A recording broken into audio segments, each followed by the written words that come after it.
என் wife வந்து நல்லா சமைப்பாங்க சார். சரி. ஸோ அந்த மாதிரி ஒரு டேஸ்டியான ஃபுட் இன்னொருத்தவங்க வந்து பண்ணுவாங்களான்றது ஒரு டவுட். ஓ, நீ அப்படி வரியா?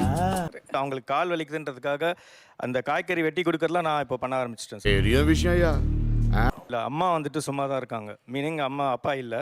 ஸோ அம்மா வந்துட்டு கம்ப்ளீட்டாக அவங்களும் வந்து கேட்குறாங்க. குச்சமே இல்ல. அதுவும் அந்த காலையில் நேரத்தில் வந்து பசங்களை ரெடி பண்ணி டிஃபன் கட்டி கொடுத்து லஞ்ச் இது பண்ணுறதுலாம் யூ ஆர் ஸ்ட்ரகிளிங், நீங்கள் வந்து என்கிட்டயும் சொல்லுமா அப்படின்னு சொல்லிட்டு அம்மா சொல்கிறாங்க. ஓ அப்படியா விஷயம்.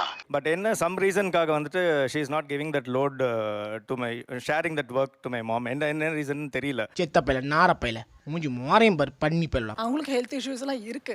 இன்னமும் அவங்க 73 இயர்ஸ் ஆகுது. இன்னமும் அவங்கள வந்து நீங்க யூஸ் பண்ணிக்கோ, அவங்களையும் கூட வச்சு வேலை வாங்கிக்கோன்றது எனக்கு விருப்பம் இல்லை. முதல்ல ஒரு வார்த்தை சொல்லல, எங்க அம்மா சும்மா இருக்காங்க அப்படின்னீங்க. என்ன ஒரு ஏத்தம் பத்தி அவனுக்கு. அவங்க என்ன சொல்றாங்க, அவங்க பல வருஷமா வேலை பார்த்து டயர்டா இருக்காங்க.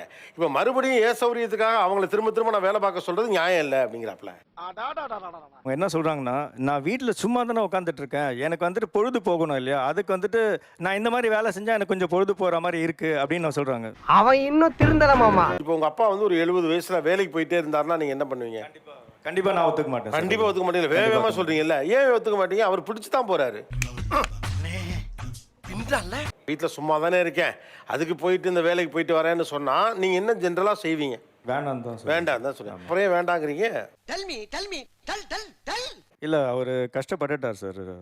கஷ்டப்பட்டுட்டாரு, ரைட்டா? இப்போ ஆண் வேலை செய்யறப்ப அதுக்கு ஒரு ரெக்கக்னேஷனும் அதை நம்ம வேலிடேட் பண்றோம். பெண் வந்து அதை தொடர்ச்சியா செஞ்சுக்கிட்டே இருக்காங்க. அதை நம்ம வேலிடேட் பண்றதும் இல்லை, அதை ஏன் உழைப்பாவும் நம்ம அதை என்டாஸ் பண்றதில்லை, அங்கீகாரம் செய்வதில்லை. ரொம்ப கரெக்டா சொன்னப்பா. இது முதல்ல சொல்லிடக்கூடாது. ஏன்னா அந்த மனநிலை இருக்கிறதுனால தான் நான் சும்மா தான் இருக்கேன் அப்படின்னு. ஏன்னா முதல்ல எடுத்தோன்னே உங்க அம்மா பத்தி சொன்னப்ப நீங்க அதான் சொன்னீங்க. யோ, ஏன் இப்படி சீப்பா பண்ணிட்டு இருக்க? இப்போ இவங்க எப்படி இந்த வார்த்தையை சொல்லியிருப்பாங்கன்னு நீங்க நினைக்கிறீங்க? ஆமாம், இவங்க தான் ரொம்ப நேரம் இருக்காங்க அம்மாவோட. ஸோ அவங்க தான் உங்க அம்மாவை கவனிக்கிறாங்க.